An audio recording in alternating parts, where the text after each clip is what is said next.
waiting for peaceful.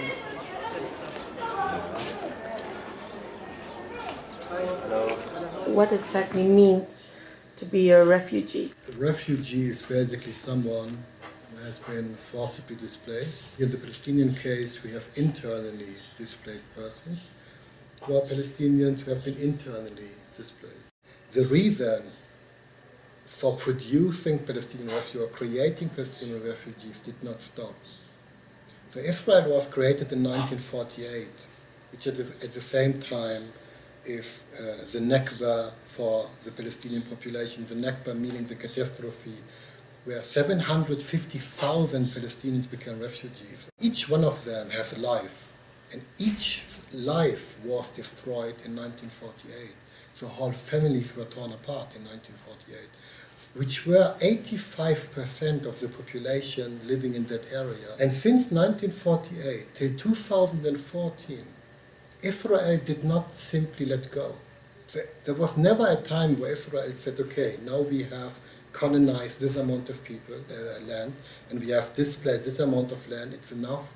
No, it's a continuous process. Israel, by the way, is the only country in the world without official borders. And for a simple reason, because Israel is steadily growing.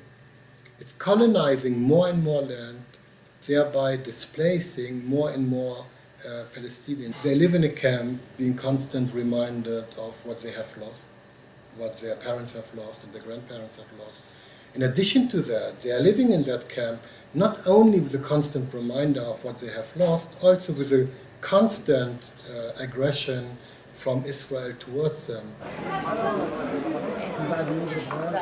Refugee camp is created temporarily until people can go back.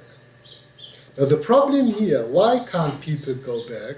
Because Israel simply is prohibiting the return of Palestinian refugees since 1948, and again at the same time creating more and more refugees. So this is the important dimension to the conflict.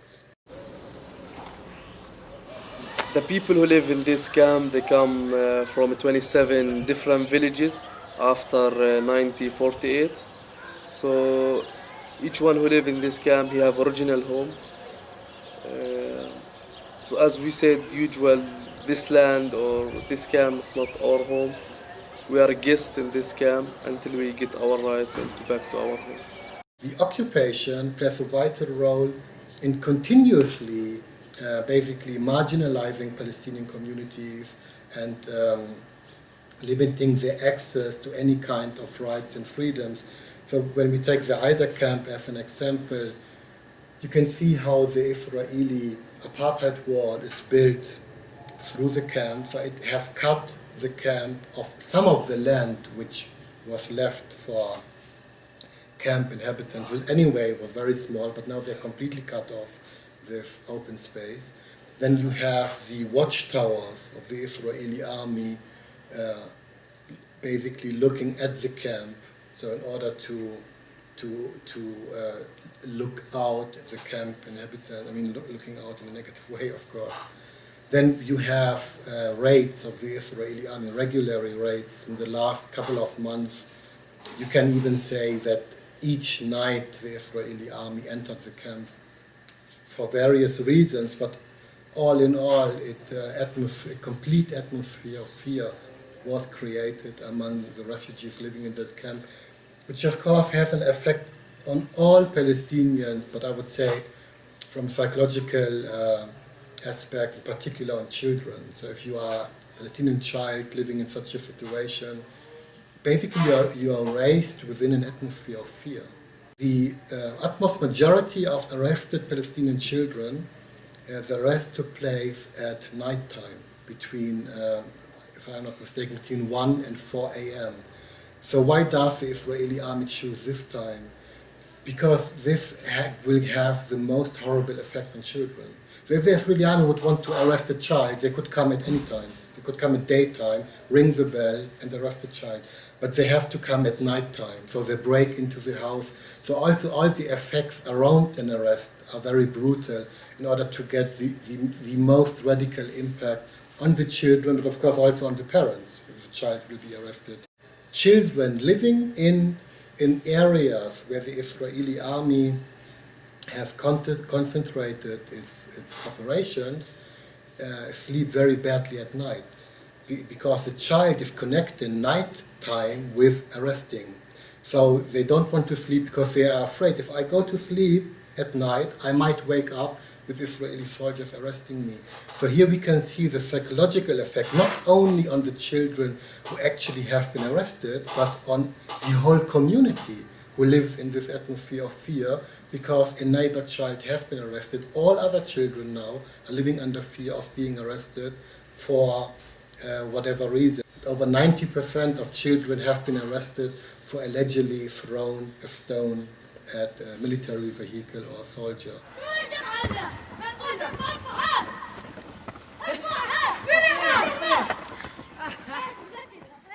I went to different places when there is protest, kind of that. But I never seen the soldier treat the people the same way how they treat people in the camp. And this question you can ask it to anyone, and they will say the same thing. The soldier, when they come here, they come in a crazy way. The way how they shot, like you. Sometimes I feel like no human, like we are not a human. The way how they treating us, they don't want us to have freedom. They want to take everything, and if you try to fight or try to do anything, which is if you throw a stone, you are terrorist.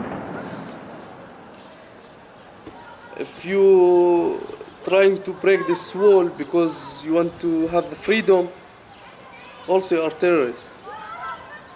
But for them, it's not terrorists what they're doing. They are fine. They can do whatever they want. I'm not surprised to see kids go throw stones in the street. At all, I'm not surprised. Because I said when I was a child, I remember the second Intifada started, I was 10 years old. And the first words I start learning, soldier, helicopters, tanks, bullets, rocket, all these words I start knowing. Even I start the first year it was strange for me, I scared, but then it's come part of my life, normal. It's come for us and ask anyone, it's normal. We don't care so much about it. Even I start know which gun, the sound of shooting from which gun, M16 or from the plane. That's how I lived my childhood. And the new generation, the same thing they will live.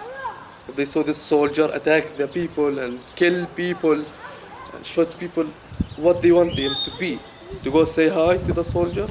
Of course not. So this situation never will end. Whatever they do, if they kill all the people, still will a new generation come and he will do the same things. Because they are wrong and this occupation should end.